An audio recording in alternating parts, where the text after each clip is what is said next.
It's that time of the year again. Is No Nut November actually good for you?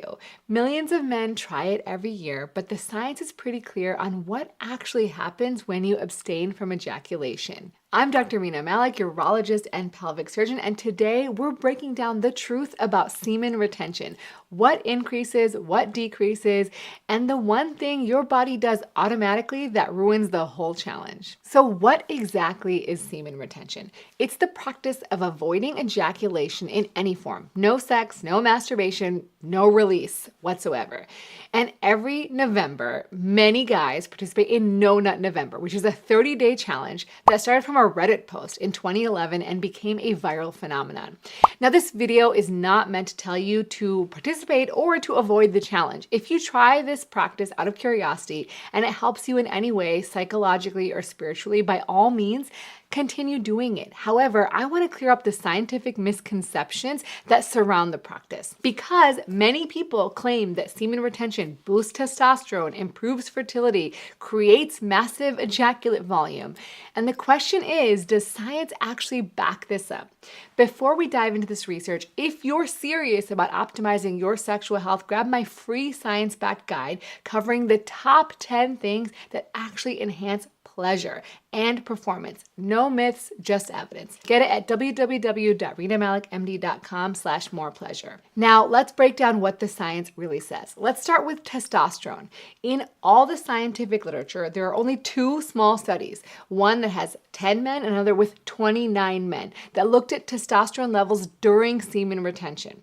The first study showed testosterone increase after 3 weeks of abstinence, but there's a catch. These were young, healthy men who knew that after 3 weeks they'd get to watch pornography and masturbate at the study's end. Now, this matters because it's an anticipatory cue. Your brain is actually expecting a sexual reward, and this naturally spikes your sex hormones. So your body is literally preparing you to pursue that sexual reward by increasing testosterone. The second study found that testosterone did increase after 7 days, but then it quickly dropped back down. So even if there is an increase, which I doubt, it's extremely short-lived and likely driven just by the anticipation of being able to ejaculate, not the retention itself. Now for fertility, and this might surprise you. Semen quality actually declines the longer you abstain, especially after 5 to 7 days. So after that time, without ejaculation, studies have shown increased DNA fragmentation, worse shape or morphology, and reduced movement or motility. So if you're trying to conceive, having a prolonged abstinence actually works against you. But there is one claim that's actually true. Abstaining from ejaculation does increase semen volume. And multiple systematic reviews, meaning studies that combine tons of studies and analyze them as a whole, have looked at this. The first systematic review looked at 17 studies with abstinence periods up to 14 days. And the second one analyzed 30 studies.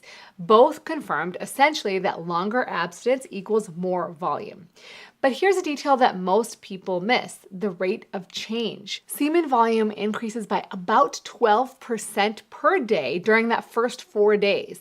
After that, the rate slows significantly down. And there's two reasons for this. First, your body starts reabsorbing the semen that isn't ejaculated. It doesn't just keep building indefinitely. And second, the longer you abstain, the more likely you're going to have a wet dream or nocturnal emission. It's essentially your body's normal physiologic response or like automatic reset button, which is completely out of your control.